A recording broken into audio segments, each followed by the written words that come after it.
כאן קנה קריסטין, ואתם איתנו היום בעוד פרק של המדריך לישראלי המצוי.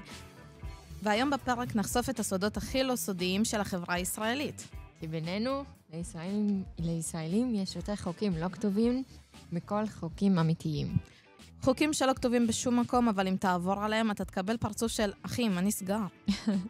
יאללה, בואו נתחיל. חוקים שכולנו חיים לפיהם. יש חוקים כאלה שהם א' ב' בשגרה שלנו ושל כולנו, את יודעת, כמו...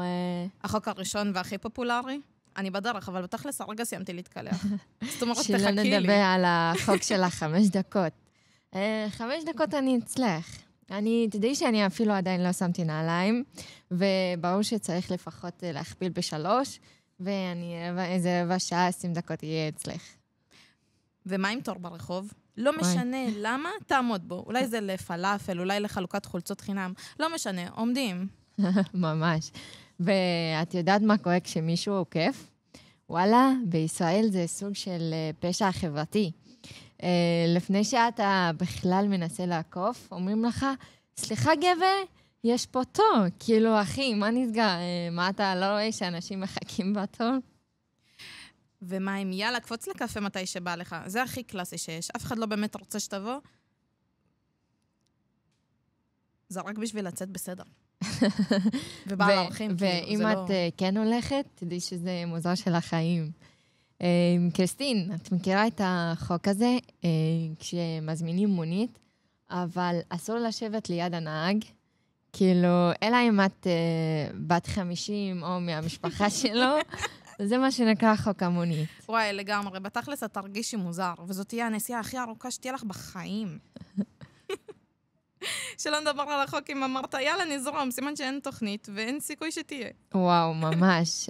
וכשמישהו מהחברים אומר, יאללה נעשה על האש, אז תביני שמדובר על איזה שבועיים, שמבטלים את כל התוכניות לפחות פעמיים, ובסוף זה יקרה ספונטני עם מגש פיתות ופסטרמה, וכל זה רק ב30 שקל. וואי, בבקשה תגידי לי שגם לך יש את הקטע הזה של אין לי כוח לצאת, אבל לא נעים לי לבטל. ואז את יוצאת ממורמרת, ופתאום כשאת כבר יוצאת לא בא לך לחזור הביתה בכלל, כי לקח לך ים זמן להתארגן.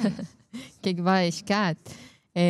יש את החוק הזה גם כשאת באמת לא נהנית, את אומרת, וואו, ממש נהניתי. כי ככה אנחנו לא רוצים להעליב אף אחד. אין לנו את האומץ. ומה עם החוקי שפה? החוק שהכי הרבה משתמשים בו הוא חוק 89 בכלל. כל משפט חייב להתחיל בוואלה ולהסתיים ביאללה ביי. וואלה, קריסטין, את צודקת. כל הדיבור הדורי זה תמיד מתחיל בוואלה, וכדי לצאת מזה, תמיד מסיימים עם יאללה, יהיה טוב. ויש את החוק הזה של תקשיבי שנייה.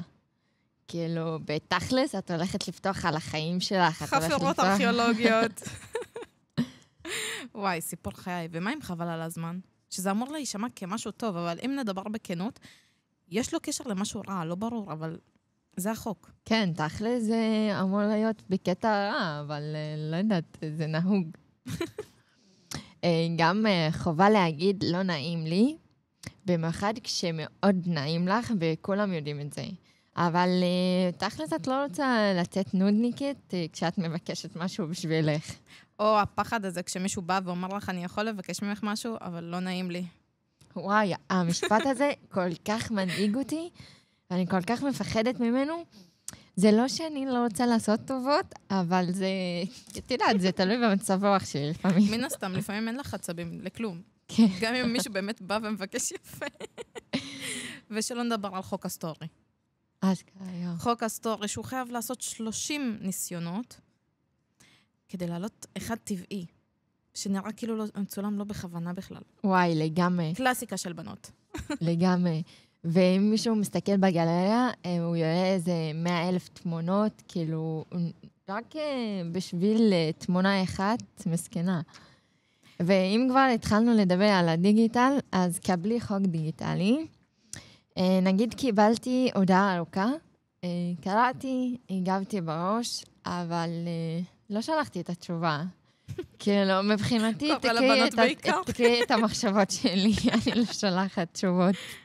ובכלל, אם אני עונה בח', תדעי שאני בכלל שוכבת במיטה, בדיכאון, אבל אנחנו מכורות לה, גם כשלא מצחיק, רק כדי לקבל אישור מהכרה שהוא אשכרה בעניין שלך. אשכרה.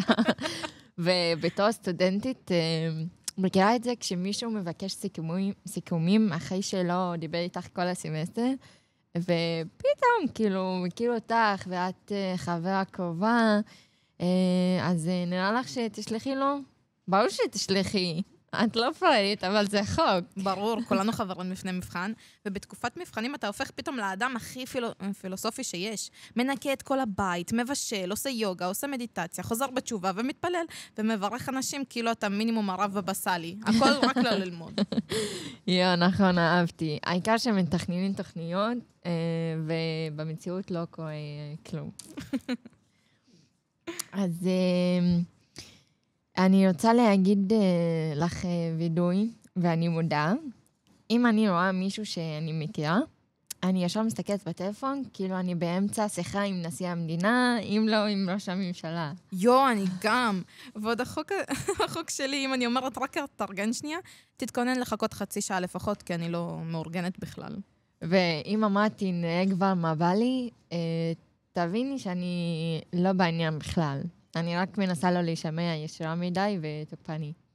יש גם את החוק הזה של הכנסת סר לחבר, הבאת פסטה, את לא תראי את הסר שלך יותר. קיבלת, תודה, תתמודד, ותיפרד מהסר יפה. זהו, הלך עלייך, וואי, זה הפחד הזה שאמא חלילה לא תגלה. לגמרי.